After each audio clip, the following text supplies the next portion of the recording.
You are now listening to The Final Word, the number one Pacers podcast on the web, hosted by me, Raj, and my son, Preston. Pop by to listen to what we have to say about the state of your Indiana Pacers. Welcome back to another episode of The Final Word, the number one Pacers podcast on the web. I'm your host, Raj, and with me we have my dad again as your co-host. We have a great show lined up for you guys today, but before we get to that, please make sure you like, share, and subscribe to The Final Word, but most importantly, hit that bell icon if you're watching on YouTube so you'll never miss a show, plus it will really help the production of the show. So, Dad, the Pacers lost in a thriller, 143 to 147. What do you think about that game? Well, you have to say that it was an exciting game. It was close throughout. Had a number of different exchanges as far as who was leading in the game. And, it was just a matter of who was going to be able to, at the end, make the fewest mistakes. And I think, a few mistakes made by the Pacers did happen to catch up to them. Of course, you do realize that 76ers, man, they made a lot of trips to the free throw line. And I tell you, Embiid, he didn't miss free throws. Nah, he didn't miss any free throws, to think of it. No, he didn't. That's really irritating, to be quite honest. Because... You know what? Tyrese was asked, what was the major factor in the game? What was it that you guys couldn't control? And his answer was Embiid.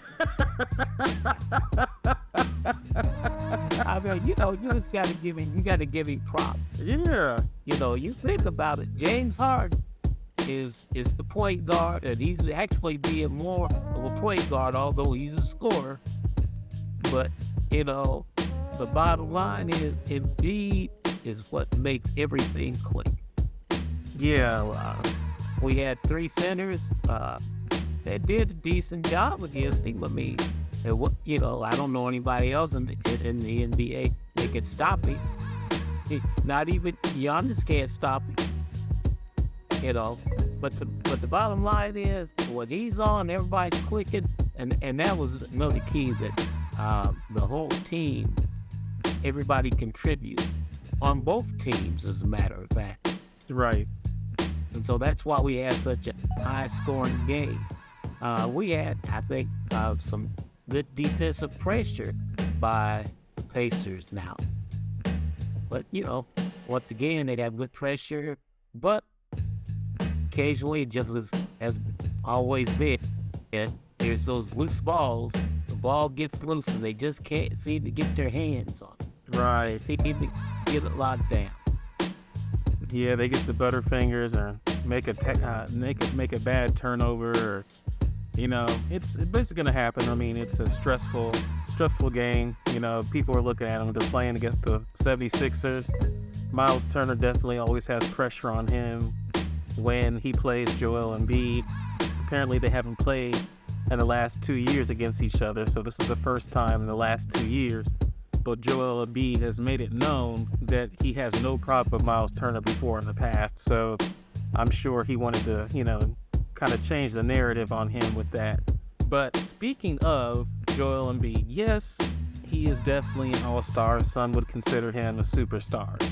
But even though he had his 11th 40-point game of the year, would you say the refs possibly helped him out on that?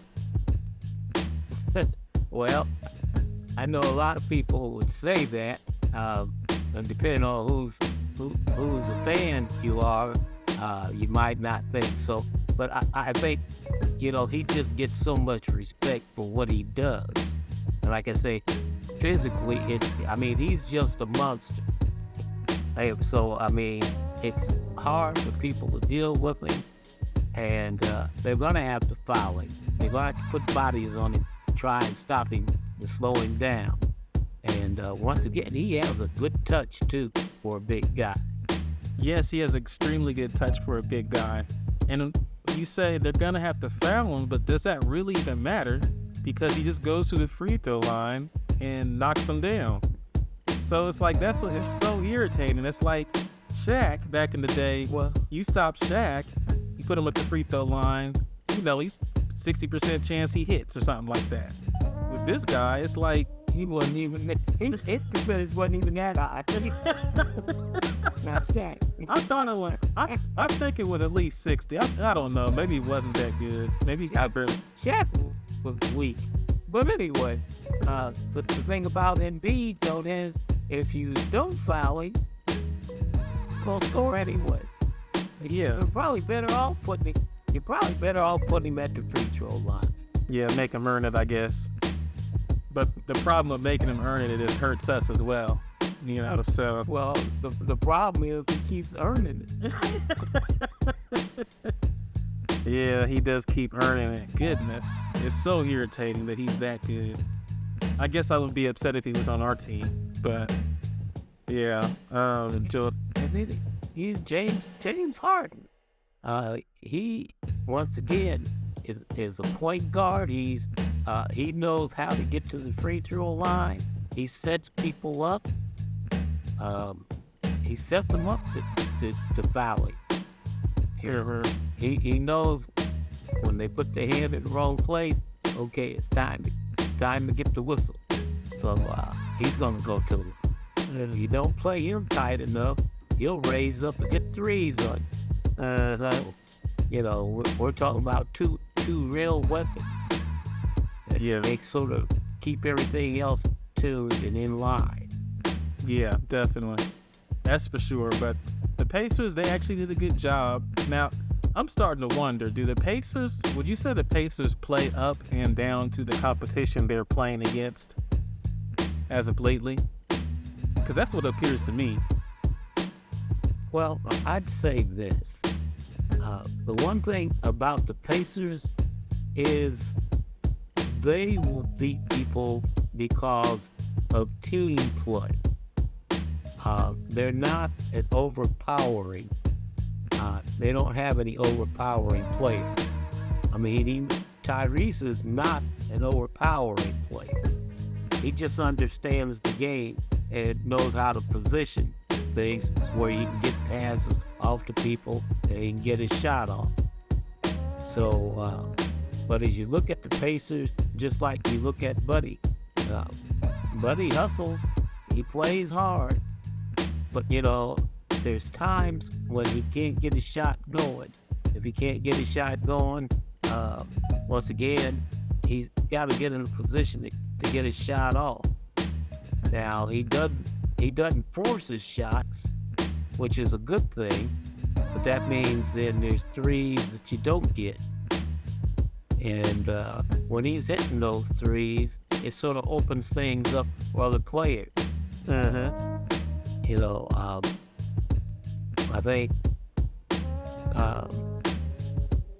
the set when they brought him in the last 3 games, Right. he's really been making a big difference because he's hitting those shots, those threes when he's open.